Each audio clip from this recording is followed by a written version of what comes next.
এই গভর্নমেন্ট যে কি আল্লাহ ভালো জানে, যে হাসিনার মতো জিনিস তৈরি হয় এই সংবিধান দিয়ে। স্ববিরোধিতার কথা তিনি যেটা বললেন সেটা কি আছে কিনা, এনসিপির মধ্যে ছিল কিনা? আপনি এনসিপির একজন সংসদ সদস্য, আপনি পার্লামেন্টে গেলেন এবং প্রথমবারের মতো পার্লামেন্টে গেলেন, আপনি কি এই বিষয়টা আপনার কাছে ডেফিনেটলি সবকিছুই নতুন হিসেবেও কি মনে হয় যে এই রাষ্ট্রপতি শাহাবুদ্দিনের ভাষণ ঘিরে ত্রয়োদশ জাতীয় সংসদের প্রথম অধিবেশনে সাময়িক উত্তেজনা যে তৈরি হয়, রাষ্ট্রপতির ভাষণ প্রত্যাহার করে প্রায় 5 মিনিট বিক্ষোভের পর সেখানে সংসদে বিরোধী দলীয় নেতা এবং জামায়াত ইসলামের আমির শফিকুর রহমানের নেতৃত্বে বিরোধী দলীয় সংসদ সদস্যরা ওয়াকআউট করেন? নিয়ম অনুযায়ী সংসদ অধিবেশন আহ্বান করেছেন হচ্ছে রাষ্ট্রপতি। এখন রাষ্ট্রপতির আহ্বানে সংসদে গেলেন আপনারা ঠিকই, কিন্তু তার ভাষণের প্রতিবাদ করে ওয়াকআউট করলেন। মানে এর মাধ্যমে আপনারা আসলে কি বার্তা দিতে চাইলেন? আবার রাষ্ট্রপতির আহ্বানেই আপনারা যেহেতু গেলেন সংসদে, আবার যাওয়ার সময় প্ল্যাকার্ডও হাতে করে নিয়ে গেলেন, মানে এই বিষয়গুলো কি স্ববিরোধী না, বা এটা কি রকম, মানে আপনাদের কাছে নিজেদের কাছে ব্যাখ্যাটা কি আসলে? জি ধন্যবাদ। প্রথমত হচ্ছে আমি ধন্যবাদ জানাচ্ছি আমার সংসদীয় এলাকার কুড়িগ্রামের মানুষজনকে, যাদের কারণে আমি সংসদে যেতে পারছি।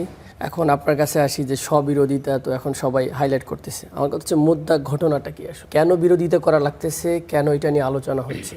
উনি যেটা বলে আশরাফ কায়সার ভাই, সিন্স বিগিনিং এই জিনিসটাকে এমন একটা সিচুয়েশনে নিয়ে যাওয়া হয়েছে যে জিনিসটা কনস্টিটিউশনে ফিট করে না, তাকে কনস্টিটিউশনে ফিট করার চেষ্টা করা হচ্ছে। যেমন শেখ হাসিনার সময় বলা হচ্ছে যে সাংবিধানিক ধারাবাহিকতা, বিএনপি শুরু থেকে বলতো যে সাংবিধানিক সংকট ঘটবে, এমন সংকট ঘটবে আর কোনো সমাধানে নেই, এরকম একটা বোঝাইতে হয়তো। ভাই যেটা বলতেছিল যে আমাদের ওই সময় এই রাষ্ট্রপতির কাছে আপনারা শপথ নিলেন, তখন এনসিপি ছিল না, যেভাবে এনসিপি বলা হয় ওই সময় অভ্যুত্থানের শক্তি হিসেবে ছাত্রদের বৈষম্যবিরোধী আন্দোলন ছিল। আমি বলি ওনারা অনেকেই আবার পার্টিতে আসে নাই, এরকম মাহফুজ আলম আছে, অনেকে আসে নাই, আবার ওখান থেকে উপদেষ্টা ছিলেন, এখন আবার বিএনপি গভর্নমেন্টের পররাষ্ট্রমন্ত্রী। সুতরাং এটা খুবই কি হজবরল যেটা বলেন, সব ধরনের মিক্সিং এই গভর্নমেন্ট যে কি আল্লাহ ভালো জানে। তো সেই জায়গা থেকে যদি বলেন যে ওই সময় কারা কারা পুশ করে এই ছাত্রদের কি এই সংবিধানের আন্ডারে নিয়ে গেছে, সেটা একটা প্রশ্ন, এটা উত্তর দিতে হবে।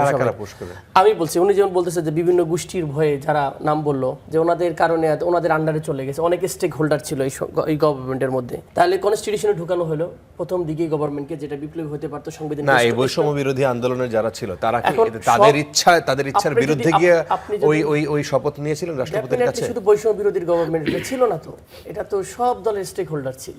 শুধু সব দল না, আরো অনেক মানে এস্টাবলিশমেন্টের এখানে স্টেক হোল্ডার আছে, সবাই আমরা জানি, হয়তো বলি না। দেখেন যখন গভর্নমেন্ট হচ্ছিল ওই সময় তো তারেক রহমানের সাথে আলোচনা হয়েছিল, বলছিল যে ইউনিটি গভর্নমেন্ট হোক, উনি বলছে না আপনারাই গভর্নমেন্ট করেন। তারপরে ওটা নানাভাবে বলা হয়েছে বিষয়গুলোকে। তো ওই সময় আবার বিএনপি যখন আমরা আন্দোলন করেছিলাম ওই সময় যে এই চুপ্পুকে সরানো হোক, তখন তো বিএনপি বলছে, এবং উনি তো খুল্লম বলেই দিল যে আমাকে 3 বাহিনীর প্রধান এবং বিএনপি আমাকে সমর্থন দিয়েছে। কালের কণ্ঠ আসলো না, একটা ওনার বক্তব্য আসলো, বিভিন্ন জায়গায় বক্তব্য আসলো, এবং উনি খুব নাকি হাসপাস করতো যে এই ইউনিট সরকার থাকা অবস্থায়। তো একটা বোঝা যাচ্ছে যে কমপ্লিটলি এখানে আর এক শক্তিশালীভাবে কনস্টিটিউশনে নেয়ার ক্ষেত্রে বারবার কনস্টিটিউশন পুশ করা হচ্ছে, কিন্তু কনস্টিটিউশনে ফিট হচ্ছে না। কারণ এমন কিছু ঘটনা ঘটে, এই অভ্যুত্থান বলেন, বিপ্লব বলেন, জুলাই আন্দোলন বলেন, এটা আসলে কোনোভাবেই সংবিধান মেনে অনেক কিছু হয়নি।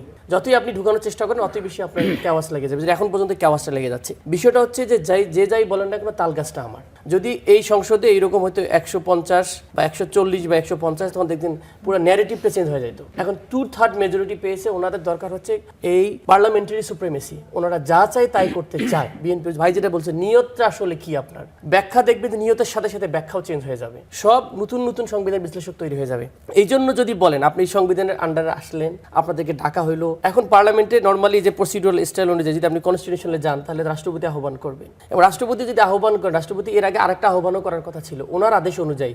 উনি যে আপনার যে বলেন 72-2 অনুচ্ছেদ এবং ওনার আদেশ নাম্বার 1/2025 10 অনুচ্ছেদ, সেই অনুযায়ী বলা হয়েছে যে উনি যে আদেশগুলো করেছেন কনস্টিটিউশনাল কাউন্সিল করার জন্য, সেটার কি উনি ডেকেছেন, সংসদ ডেকেছেন যে সংবিধান সংস্কার পরিষদের জন্য? উনিই তো আদেশ দিয়েছেন, ভায়োলেট করছেন উনি সংবিধান, উনি নিজেও ভায়োলেট করেছেন, যে উনি একটা রাষ্ট্রপতি নিজেই তো ভায়োলেট করেছেন। ওনার আদেশ যেটা ছিল 30 দিনের মধ্যে কর্মদিবসের মধ্যে কি করতে হবে, আহ্বান করে সংবিধান পরিষদের আহ্বান করতে হবে। উনি পার্লামেন্টের আহ্বানটা করলেন পার্লামেন্টের জন্য, কিন্তু উনি তো সংবিধান কাউন্সিলের জন্য আমরা যেটা শপথ দিই সেটার জন্য তো আহ্বান করেনি, তাহলে ওনার আদেশ ওনাকে ভায়োলেট করতেছে। 2/3 মেজরিটি তারাই তো এটার আওতায় আসে না, তারা যেহেতু শপথ নেয় না, সেটা হবে কি? উনি আসুক না আসুক, কিন্তু রাষ্ট্রপতি তার আদেশ। আপনি যে ভায়োলেটের কথা বললেন, আমি তো বললাম স্ববিরোধী কেন, সবার স্ববিরোধিতা আছে এখানে বিএনপিরও স্ববিরোধিতা আছে, যদি ছাত্রদের বলেন, যেটা বলেন রাষ্ট্রপতি, সবারই স্ববিরোধিতা আছে। ইট ইজ বিকজ এই সিস্টেমটাকে আমরা সমাধান করতে চাইনি, আমরা চাইছি এটাকে এরকম সিস্টেমগুলো সবাই গেইন করা। যেমন আমাদের একজন বিএনপি নেতা বললো যে আমরা ওই সময় সব জুলাই সনদ মেনে নিয়েছিলাম যেন ইলেকশন হয়, আবার আরেক গ্রুপ বলতেছে 3 মাস আগে সেটেলমেন্ট হয়েছে। তার মানে একটা জিনিসে ওনার নির্বাচনটা হওয়া পর্যন্তই এটা সবকিছু ইস্যু ছিল, কারণ আমার জয়লাভ করাটা দরকার, তারপরে আমি ইচ্ছা মতো চলবো। বাট এই ফুল অভ্যুত্থান বা ফুল আন্দোলন মানুষের সবার আকাঙ্ক্ষা ছিল যে নতুন সেটেলমেন্ট এবং নতুন একটা সিস্টেম আসবে, এবং সংবিধানটা কেন রিফর্ম দরকার সেটাও তো মেইন কোশ্চেন। আমরা আসলে মূলে যাই না, পরে একটা আলোচনা করি। মূলে হচ্ছে কেন সংবিধান রিফর্ম করা দরকার, কারণ হচ্ছে হাসিনার মতো জিনিস তৈরি হয় এই সংবিধান দিয়ে। এই সংবিধান পাওয়ার ব্যালেন্সকে নষ্ট করে দেয়। এই সংবিধান আমাদের কনস্টিটিউশনাল যে প্রতিষ্ঠানগুলো সেগুলোকে কুক্ষিগত করার চেষ্টা করা। কেন আপনি কয়দিনের মধ্যে দেখলেন না ব্যাংকের ইচ্ছা মতো একজন ঢুকাই দিল, আপনি সমালোচনাকে ঠেকাইতে পারছেন? আপনি আপনার ইভেন আমাদের যে দুদক কমিশন বলেন সেখানে ঠাস করে একজনকে ঢুকাই দেওয়া হলো যার ব্যাপারে, এবং ওই লোকও তো বিএনপি পন্থী ছিল যিনি আগে ছিলেন, বাট উনি সৎ মানুষ ছিল, কিন্তু আপনার পন্থী লোককে ঢুকাইতে হবে। তার দলীয়করণের যে সিস্টেম সেটা আপনার 2/3 মেজরিটি এবং কনস্টিটিউশনাল সুপ্রিমেসি যেটা নাম দিয়ে আপনার পার্লামেন্টারি সার্বভৌমত্ব বলে, যেটা আমাদের ফরাদ মাজার ভাই প্রায় বলেন যে আমাদের মনে করি যে পার্লামেন্টে হচ্ছে একমাত্র সার্বভৌমত্ব ক্ষমতার হচ্ছে পাওয়ার বলে, ফুল পাওয়ার। কিন্তু সেই পার্লামেন্টে যে আইন তৈরি করা সেটা আবার আদালতে গিয়ে নাই হয়ে যায়, তাহলে জনগণের রায় কোথায় চলে গেল? তো সুতরাং সে জনগণের রায় ডিরেক্টলি থাকে, সেটা হলো গণভোট। সেই গণভোটটার জন্য আপনার তারেক রহমান তো নিজে আহ্বান করেছিলেন হা ভোটে ক্যাম্পেইন করে মানবো। এখন ওনারা এসে স্ববিরোধিতা করে মানতেছে না। আজকেও তো আইনমন্ত্রীর আমি বক্তব্য শুনুন, উনি বলতেছে যে যেগুলো কনস্টিটিউশনের সাথে মিলবে না সেগুলো আমরা বিবেচনা করবো, আমাদের বিশেষ কমিটি, যে কমিটি 14 জনের কমিটি হয়েছে।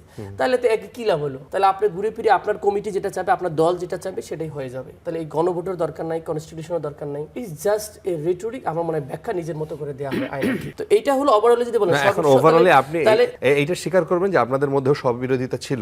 স্ববিরোধিতা না, আমি বললাম স্ববিরোধিতা অনেকে পুশ করে আমাদের কারা করছে, আমাদের তারপরে আমরা রেজিস্ট করছি সিন্স বিগিনিং। দেখেন আমার রাষ্ট্রপতির ব্যাপারে কিন্তু আমাদের অবস্থানটা ক্লিয়ার ছিল বিগিনিং থেকে, আন্দোলন করেছিল যে আমরা যখন ওনার বঙ্গভবন আমরা গেছিলাম ওনাকে পদত্যাগ করার ব্যাপারে, তখন সবচেয়ে কি বিরোধিতা করছে সালাউদ্দিন সাহেব বলেছে যে সাংবিধানিক সংকট হবে, বলছিল না? কেন ওই সময় পদত্যাগ করে আপনি তো বলছেন প্রধান বিচারপতি ছিল অপশন, ভাই যেটা বললো অপশন তো অনেক ক্রিয়েট করা যেত। আপনি সেদিন আমাদের প্রধানমন্ত্রী বললো যে আমরা এই পার্লামেন্টে উনি বক্তব্যে বলেছেন যে আমরা সমঝোতা এবং আমরা ডায়লগ আলোচনা করে অনেক কিছু সমাধান করবো যেগুলো সংবিধানে নাই। তাহলে ওই সময় তো আলোচনা করে সমাধান করা যেত, তাহলে ওই সময় কেন করলেন না, এখন করতে চান কেন? আপনি পাওয়ার আসছেন তাই আপনার মতো করে আপনি করে সাজাতে চান, এখন কনস্টিটিউশন নতুন করে রূপ নিচ্ছে। সুতরাং স্ববিরোধিতার সংজ্ঞা যদি বলে, এই যে শব্দটা আনলো স্ববিরোধিতা, মানে এটা দিয়ে আপনাকে পুশ করে সাইড করা হচ্ছে। আপনি মূল এজেন্ডায় যাচ্ছেন না। মূল এজেন্ডা হচ্ছে আপনি আপনার মতো করে চান, আপনি রাষ্ট্র পরিবর্তন চান না। আর সংবিধান পরিবর্তন কি কোনো এনসিপির বা বিএনপির বা জামাতের? এটা সংবিধান পরিবর্তনটা আসলে ন্যাশন ওয়াইড দরকার আছে কিনা, এই কোশ্চেনটা হাত দেওয়া উচিত। এবং আমাদের সবার কোশ্চেন করা উচিত যে 3-4টা ভ্যালিড বিষয়ের ব্যাপারে কোশ্চেন করা হলো, এইগুলো আসলে করলে বাংলাদেশে উপকার হবে কিনা। যদি না হয় করার দরকার নেই, যদি হয় তাহলে এটা হওয়ার জন্য গণভোট করলেন। এখন আমি ডিসেন্ট দিছি, নোট অফ ডিসেন্ট দিছি, সুতরাং আমি ক্ষমতায় আসছি, আমি মানবো না। তাহলে গণভোটের রায়টাকে জনগণের ডিরেক্ট ভোটের কোনো মূল্য নাই। তাহলে বৈধতা শুধুমাত্র পার্লামেন্ট বৈধতা, তাহলে গণভোটের কোনো বৈধতা নাই। আচ্ছা 51 আর 50 কি বলে 71%। এখন আপনারা মনে করেন কোনটা দরকার? এইটা হচ্ছে আমাদের বাংলাদেশের রাজনীতির এই যে ভাই যেটা বলে কম্প্রোমাইজ গেম, কম্প্রোমাইজ গেম চলছে। আচ্ছা আশরাফ কায়সার, আপনি এই বিষয়টা নিয়ে আরো একটু শুনতে চাই আপনার কাছে।